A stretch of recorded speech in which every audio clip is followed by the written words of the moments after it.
జరిగినటువంటి ఘోరము మహా పాపం అనాలి.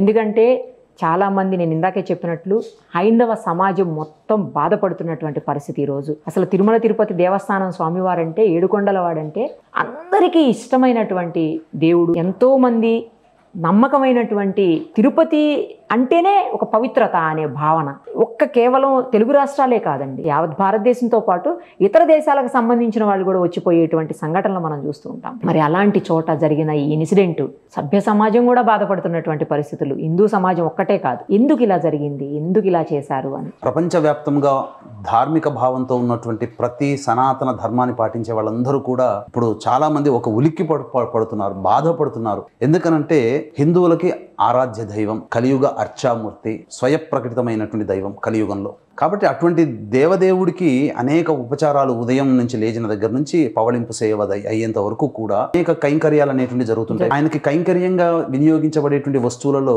అనేక పదార్థాలు మనకు తెలిసి తిరుపతి లడ్డు, లేకపోతే ఈ సంబంధించినటువంటి రవ్వ కేసరి ఇలా ఉన్నాయి. కానీ ఆయనకి దాదాపుగా 27 రకాల పైచులకు పదార్థాలు నైవేద్యంగా పెడతారు. కొన్ని పదార్థాలు మానవులకి అందవు, ఎందుకనంటే అది కొద్దిగానే ఉంటుంది, అక్కడక్కడికే వినియోగం అయిపోతాయి. మనము మన పిల్లలకి కానీ మన ఇంటికి కానీ మనం తీసుకునే పదార్థం ప్రతిదీ కూడా కల్తీ లేకుండా ఉంటాం. కానీ దైవానికి సంబంధించి చేసేటువంటిది నిఖార్స్ అయినటువంటి పదార్థాలనే వాడుతూ వచ్చేవాళ్ళు. ఇప్పుడు గత 2 రోజులుగా చూస్తున్నట్లయితే ప్రకటనలు హిందూ మనోభావాలు దెబ్బతీసాయమ్మా. అంటే ఎందుకు కల్తీ నెయ్యి వాడుతున్నారని చెప్పి రిపోర్ట్లలో తెలిసింది ఏంటంటే ఎడిబుల్ ఆయిల్స్ కూడా కలిపారు అని చెప్పి, అంటే సోయాబీన్స్ అని కానీ ఫిష్ ఆయిల్ కూడా కలిపారని చెప్పి అనేక రకాలుగా చెప్పుకుంటూ పోతే ఔచిత్యం జంతువుల కొవ్వు. అంటే ఇక్కడ ఏంటనంటే ఒకప్పటి వరకు కూడా Nandini group of milk lab సంబంధించినటువంటి వాళ్ళకి ఇచ్చేవాళ్ళం. గత 50 సంవత్సరాలుగా కర్ణాటక మిల్క్ ఫెడరేషన్ లిమిటెడ్ అని చెప్పి కర్ణాటకలో ఉన్నటువంటి పాల ఉత్పత్తి కేంద్రానికి అధికారం ఇచ్చారు.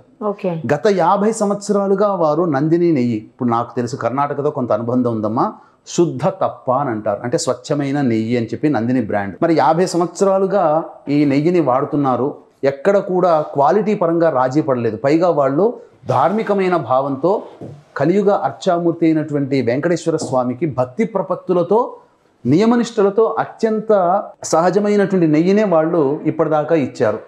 కానీ కొన్ని సంవత్సరాల కిందట జరిగినటువంటిది ఏంటంటే స్వామివారికి ఇచ్చేటువంటి కైంకర్యాలలో వినియోగించే వస్తువుల్ని ఇంకా తక్కువ ధరకి తెచ్చుకుంటే బాగుంటుంది కదా అని చెప్పి టెండర్లు పిలిచారు. తర్వాత ఈ కర్ణాటక ఫెడరేషన్ లిమిటెడ్ అని ఏమైందనంటే వాళ్ళు కోట్ చేసిన అమౌంట్కి అచ్చమైనటువంటి స్వచ్ఛమైన నెయ్యిని మేము సరఫరా చేయలేమని చెప్పి తప్పుకున్నారు. ఎందుకనంటే ఆ స్వచ్ఛమైన ఆవు నెయ్యి లభ్యత గుజరాత్, పంజాబ్, కర్ణాటక. కాబట్టి సరఫరా విషయంలో చూస్తే కర్ణాటక నుంచి మనకు తక్కువ సమయంలో వస్తుంది, రవాణా ఖర్చులు కూడా తగ్గుతాయి. కాబట్టి ఆ ప్రాంతంలో ఉండేటువంటి వ్యాపారులు పాల్గొనలేదు. కర్ణాటక 50 సంవత్సరాలుగా మనకు నందిని బ్రాండ్తో పంపిస్తుంది. ఈ టెండర్ల ప్రక్రియలో 5 సంస్థలకు ఇచ్చినట్టుగా మనకు వార్తలు వస్తున్నాయి.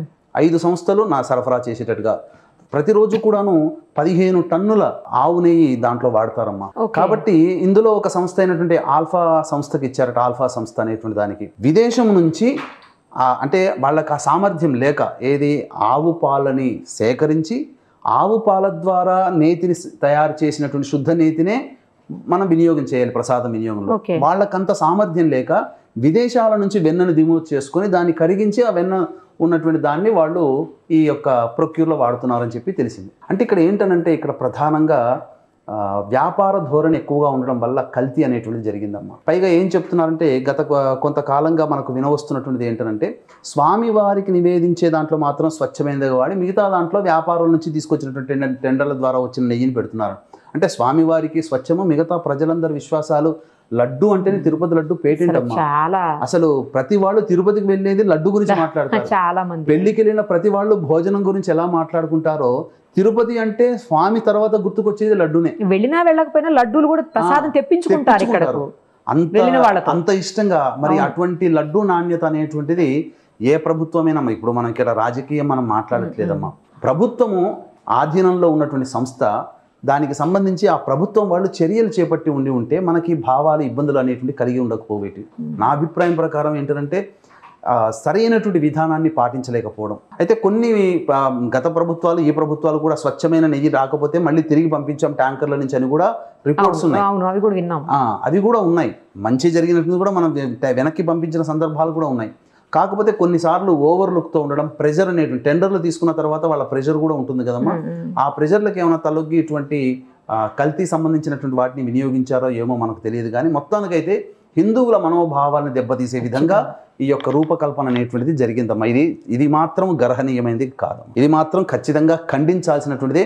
ఇది ఎవరు ఉన్నా కానీ, ఎందుకంటే ఏదో 100 మందికి 1000 మందికి 1,00,000 మందికి సంబంధించిన అంశం కాదు. అసలు ఏ వ్యక్తికైనా మనం అన్యాయం చేయకూడదా? ఆ ధార్మికమైన భావము ఉన్నటువంటి సంస్థలలో ఉన్నప్పుడు మనము దైవపరంగా ఆలోచన చేసినప్పుడు స్వచ్ఛముగా ఉండాల్సిందే తప్ప కల్తీ అనేటువంటిదే మనకు రాకూడదు. కానీ ఇప్పుడు అది చర్చకు వచ్చింది. అసలు హిందువులందరూ కూడా అవాక్కైపోతున్నారు.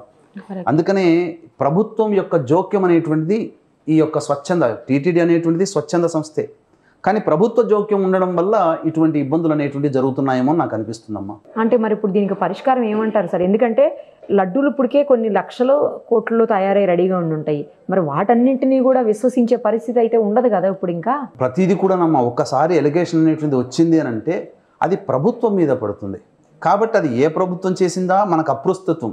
కానీ మనము చేయాల్సినటువంటిది ఏంటంటే కొన్ని నివారణ చర్యలు ఇప్పటికైనా కానీ ఇది ఒక మంచి పరిణామం అనే చెప్పుకోవచ్చు. ఎందుకనంటే ఇది జరగడం ఏదో తొలిసారిగా జరిగిపోయింది, మనకు బయటపడ్డది.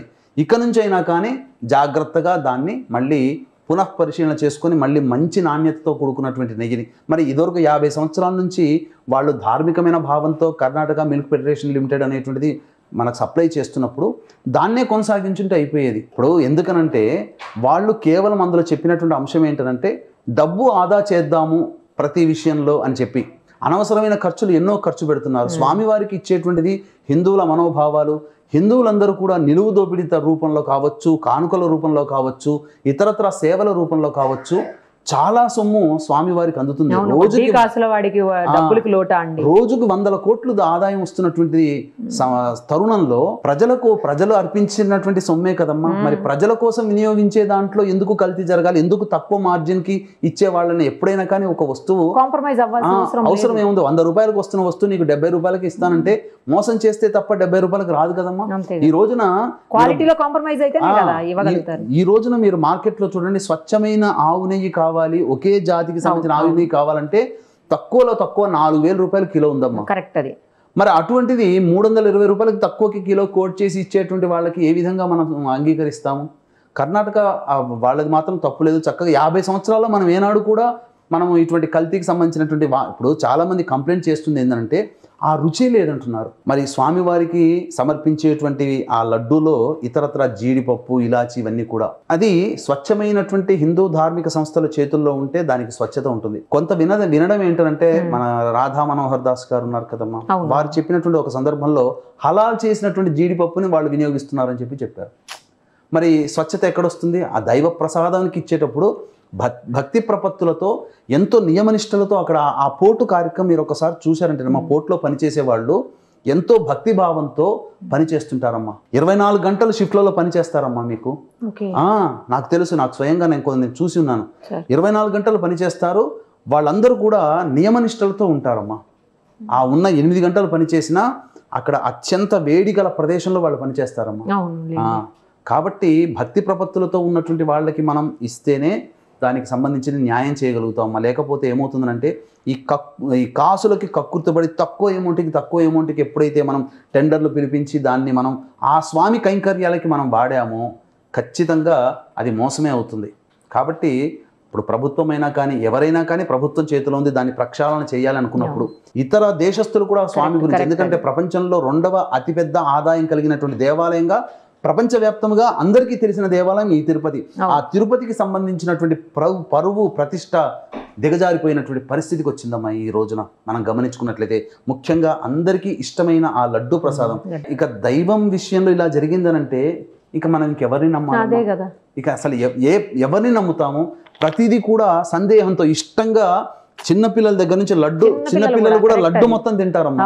మరి అటువంటిది మనం ఏ విధంగా మనం ఆ లడ్డూని మనం ఇంట్లో ప్రిఫర్ చేస్తాము? ఇటువంటి ఎడిబుల్ ఆయిల్స్, ముఖ్యంగా ఫిష్ ఆయిల్, ఎందుకంటే విదేశాలలో దిగుమతి చేసుకున్న బటర్తో వాటిని కరిగించి వాటిని మళ్ళీ ఆ నెయ్యిలో వినియోగిస్తున్నారు అని అంటే అది విదేశాల్లో వచ్చేటువంటిది సహజమైనటువంటి ఆవులు ఉంటాయా? అవి ఉండవు. జెర్సీ ఆవులు ఉంటాయి. జెర్సీ ఆవుకి సహజంగా సిద్ధంగా వచ్చేటువంటి ఆవులకి తేడా ఉంది. దేశీ ఆవుకి చాలా తేడా ఉంటుందమ్మా. జెర్సీ ఆవుకి మూపురం ఉండదు, ఫ్లాట్గా ఉంటుంది. కానీ మన నాటు ఆవుకి మాత్రం ఎద్దు వలె మూపురం ఉంటుంది మళ్ళీ. కాబట్టి అది జెర్సీ ఆవు ఎక్కువ పాలు ఇస్తుంది, ఎక్కువ కంటెంట్ ఉంటుంది. ఇది తక్కువగా ఇస్తుంది. కాబట్టి మన అభిప్రాయం ప్రకారం ఏంటంటే ఇది ప్రక్షాళన జరగాలి అని అంటే ఈ యొక్క టీటీడీ మొత్తం కూడా ప్రభుత్వ జోక్యం ఉండకుండా ధార్మిక పరమైనటువంటి వ్యక్తులు, ఆధ్యాత్మిక రంగంలో ఉన్నత స్థానాన్ని పొంది ఉండి ప్రజల మన్నలని చూరగొన్నటువంటి వాళ్ళు ఈ యొక్క సంస్థల్లో ఉండి జవాబుదారీతనంగా ఉంటే మాత్రం ఖచ్చితంగా అది మరొక మంచి సహృద్భావంగా మనం తీసుకోవచ్చు. ఎందుకనంటే దైవం ఏమీ ఊరుకోదమ్మా. ఇటువంటి పాపపు పనులు చేసినటువంటి వాళ్ళ కుటుంబాలలో ఈ మధ్య మనకు తెలిసిన వార్త ఏంటంటే కొంతమంది ఉన్నతమైనటువంటి స్థానంలో పనిచేసిన వ్యక్తుల కుటుంబాలలో తేరుకోలేనంత విషాద సంఘటనలు జరిగాయమ్మా ఈ మధ్యనే. మరి దైవం ఊరుకుంటుందా అంటే ఇక్కడ మనది ఏంటంటే మన భావన, మన హిందువుల్లో అన్నిటికీ దేవుడు ఉన్నాడు, దేవుడు తరపున మనం ఉన్నాము, పోరాడదాం అనేటువంటి ఒక ధ్యాస లేదు. అన్నిటికీ దేవుడు చూసుకుంటాడు. ఆ మధ్య పులులు మన నడకర దారినకు వచ్చినప్పుడు మీ దేవుడు కాపాడలేదని చెప్పి ఇతరులు మనల్ని కామెంట్ చేసిన సంఘటనలు ఉన్నాయి. మీ దేవుడు కాపాడతాడని అంటారు కదా, మీ దేవుడు వచ్చి రక్షించలేదా అని అంటుంటారు. దేవుడు రక్షించేది ఏందమ్మా, మనము ధర్మాన్ని మనం కాపాడుకుంటూ మన ధర్మాన్ని మనం పాటిస్తున్నప్పుడు మన ధర్మాన్ని మనం కాపాడుకోవాలి. ఆ ధర్మంలో వచ్చే ఇబ్బందుల్ని ఎలా మనం తొలగించుకోవాలని మనం చూసుకుంటాం. దేవుడు చూసేది ఎప్పుడు ప్రళయాంత కాలంలో దైవం ఆవిర్భవిస్తుంది అంతే తప్ప ప్రతి చిన్నదాన్ని కూడా దేవుడు వచ్చేసి శిక్షించుకుంటూ కూర్చోడు. మనం ఉన్నది దేనికి, మనం కాపాడాల్సింది మన ధర్మం. కాబట్టి ఇక్కడ ఈ సంబంధించినటువంటి పాలకులు ఇప్పటికైనా ప్రక్షాళన జరిగి మళ్ళీ ప్రతి హిందువు యొక్క అభిమానాన్ని, నమ్మకాన్ని, విశ్వాసాన్ని చూరగొనే విధంగా పటిష్టమైనటువంటి చర్యలు చేపడితేనే మళ్ళీ టీటీడీ యొక్క ప్రతిష్ట కాపాడుకున్న వాళ్ళం అవుతాం. ఇప్పుడు చెప్తున్నారు తక్కువకి రేటు కానీ, మరి ఆ రోజే టెండర్లన్నింటినీ కూడా లైవ్ రూపంలో ప్రసార మాధ్యం చేస్తే తప్పేందమ్మా. ఇప్పుడు అన్నీ అయిపోయిన తర్వాత ఈ 320 రూపాయలకి మేము కొనుగోలు చేసాం, 400 రూపాయలు మాకు కష్టం అవుతుందని చెప్పి అన్నవాళ్ళు ఇప్పుడంతా మీటింగ్లు పెట్టి చెప్తున్నారు అప్పుడు డబ్బు తక్కువ కోసం పిలిచామని. మరి ఆ పిలిచే విధానం ప్రక్షాళన ఏందో మొత్తం టెండర్ల రూపంలోనే కాకుండా లైవ్గా చెప్పేసేస్తే అయిపోయేది కదమ్మా. ఇప్పుడు కొన్ని ఇష్యూస్ మనం అనేటువంటి తీసుకున్నప్పుడు ప్రజలకి అందరికీ కూడా ఆమోదయోగ్యంగా ఉండే విధంగా చర్యలు చేపట్టాలి. ప్రజల భాగస్వామ్యంతో కూడుకున్నటువంటి విధానం ఎప్పుడైతే వస్తుందో అప్పుడు ప్రతిదీ కూడాను నిష్పక్షపాతంగా జరుగుతుంది. Right sir, thank you so much.